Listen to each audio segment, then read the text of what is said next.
हां, काही काळजी करण्याची गरज नाही. ही औषध आहेत तेवढी मागवा आणि काय लागलं तर मला कळवा. ठीक.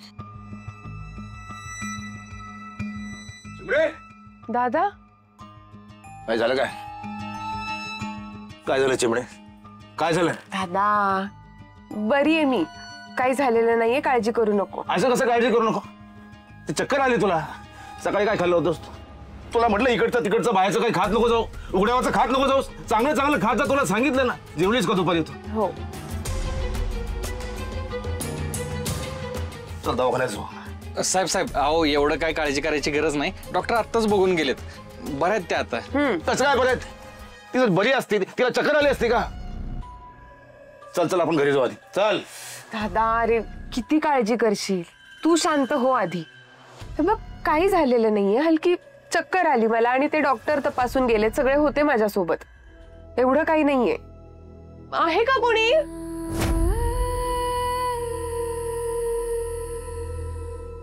कोणी प्रँक करतंय का माझ्यावर?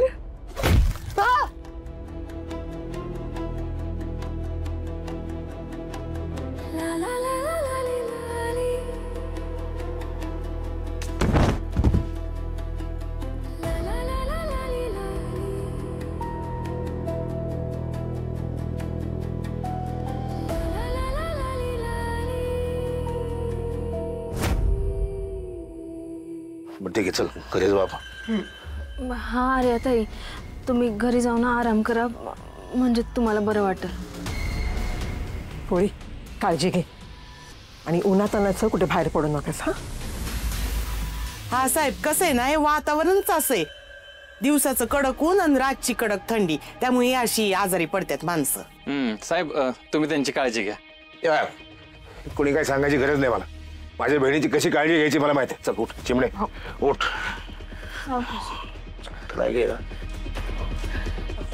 आपली तब्येत बरी नाही, काही गरज नाही नमस्कार करायची. चल साहेब हळू हळू हळू. काय माणूस आहे.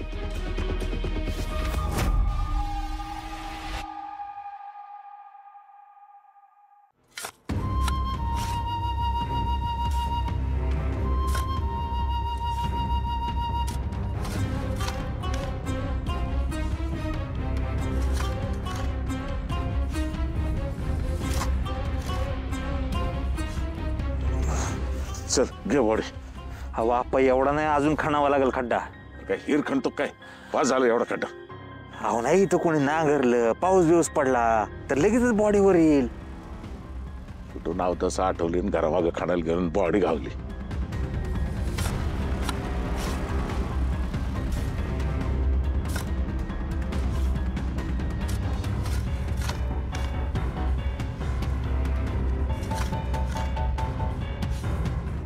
बस काय एवढा तरी, आता अजून खणलं तर पाणी लागल.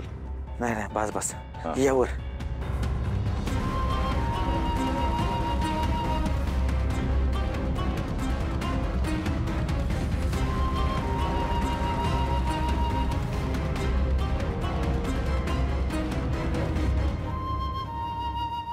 काय झालं आता असं का बघताय माझ्याकडे?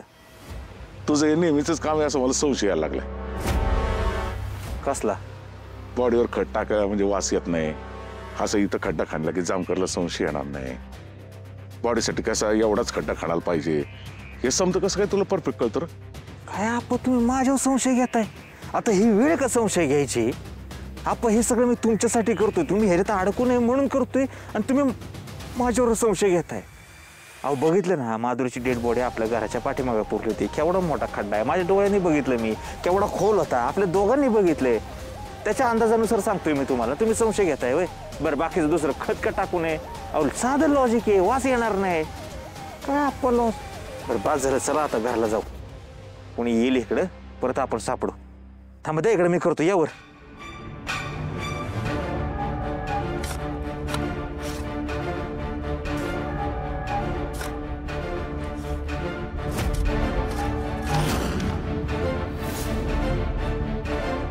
हाय का आता परत माझ्याकडे बघताय, अजून संशय काय? नाही रे बाबा, हिच्या बापाचा लय राग होता मला.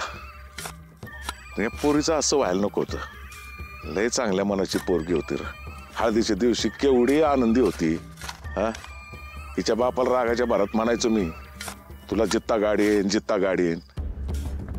पण याच पोरीला गाडायचं लागलं, लय वाईट वाटतंय मला. परमेश्वरा, हिच्या आत्म्यात शांती दे रे बाबा. होय आणि ज्याने कोणी हे केलं असेल ना, त्याला किड पडू देत. होय, देव देतो आत्म्याला शांती. बरं आता इथं कोणीतरी येईल, निघायचं का? चल, ते घ्या टिकाव घ्या सोबत.